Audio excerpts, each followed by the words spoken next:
ఎర్రనాయుడు గారి మృతికి సంబంధించి మరిన్ని విషయాలు తెలియజేయడానికి అలాగే విచారం వ్యక్తం చేయడానికి టీడీపీ నేత సీఎం రమేష్ గారు ఉన్నారు. ఆయనతో మాట్లాడదాం. రమేష్ గారు, ఉదయం 5 గంటలకు నిద్రలేసి టీవీ చూశానండి. నేను మామూలుగా మార్నింగ్ లేసి ఒక 5 నిమిషాలు టీవీ పెట్టుకునే అలవాటు. చూస్తే అసలు ఏంటి నాకు అర్థం కావట్లేదు. నిద్రలో కళ ఏమైనా వస్తుందా ఏంటని. నేను కూడా రాత్రి 12 గంటలకు వచ్చాను. మ్యారేజ్ చూసుకొని చిత్తూరులో ఉన్నా. అసలు షాక్ అయిపోయి అసలు నిజమా కళ ఏంటి అనేది చాలా బాధపడినాము. అసలు తీరని లోటు ఇది మా పార్టీకి కానీ అసలు భారతదేశానికి తీరని లోటు. ఇటువంటి నాయకుడు 4 సార్లు ఎమ్మెల్యేగా 4 సార్లు ఎంపీగా ఎన్నో పదవులు అనుభవించేసి చాలా హుందాగా ఉండే వ్యక్తి మా మధ్యలో ఈ రోజు లేరంటే నిజంగా మాకు నమ్మశక్యంగా ఉంది.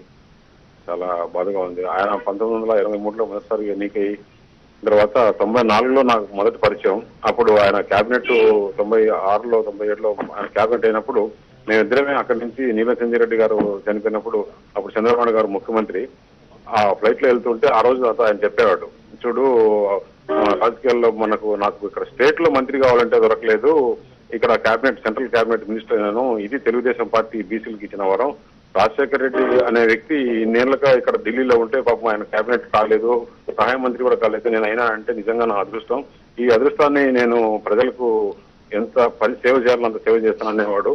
ఆయన ఓడిపోయిన తర్వాత కూడా నేను ప్రజల్లో ఉంటాను, మళ్ళీ ప్రజల్లో గెలిచి వచ్చేస్తాననే వ్యక్తి. నాకు చాలా సన్నిహితంగా ఉండేవాడు. పార్టీకి చాలా ఆప్తుడు. ఈరోజు మా మధ్య లేరంటే నిజంగా చాలా బాధగా ఉంది. వాళ్ళ కుటుంబానికి మా ప్రగాఢ సంతాపం. నేను కూడా ఇప్పుడు బయలుదేరి వైజాగ్ వెళ్తున్నాను. అలాగంటే ఎర్రనాయుడు గారి పార్టీ కెరీర్ లో కానివ్వండి, పొలిటికల్ కెరీర్ లో కానివ్వండి, ఎటువంటి మైలురాళ్లు ఉన్నాయి? ఆయనకు మచ్చలేని వ్యక్తి.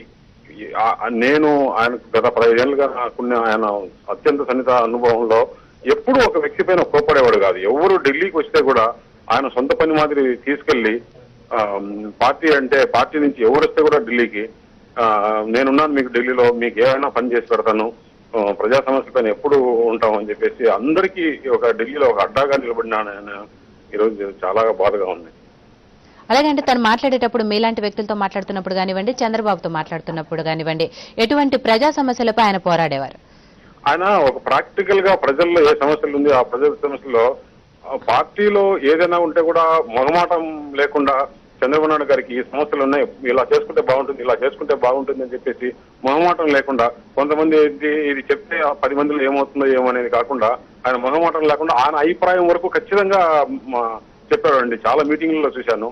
ఇది ఇట్లా ఉంది, ఇది ఇట్లా ఉంది, ప్రజల్లో నుంచి ఈ మాదిరి స్పందన ఉంది, నిర్ణయం మరి పార్టీ పైన వదిలేస్తున్నాను మీరు అని చెప్పేసి చాలా మొహమాటం లేకుండా చెప్పేవారండి ఆయన.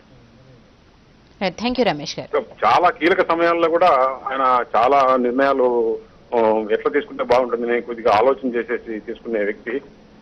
అది కాకుండా మీడియాలో పైన యాంకర్ దగ్గర నుంచి కింద మన వరకు అందరితో చాలా బాగుండేవాడు. ఎక్కడ పోయినా ప్రజా సమస్యల పైన స్పందించేవాడు. ఆయనకు మొహమాటం లేకుండా మాట్లాడేవాడు. Thank you Ramesh. వాళ్ళ కుటుంబానికి ప్రగాఢ సంతాపం తెలియదు.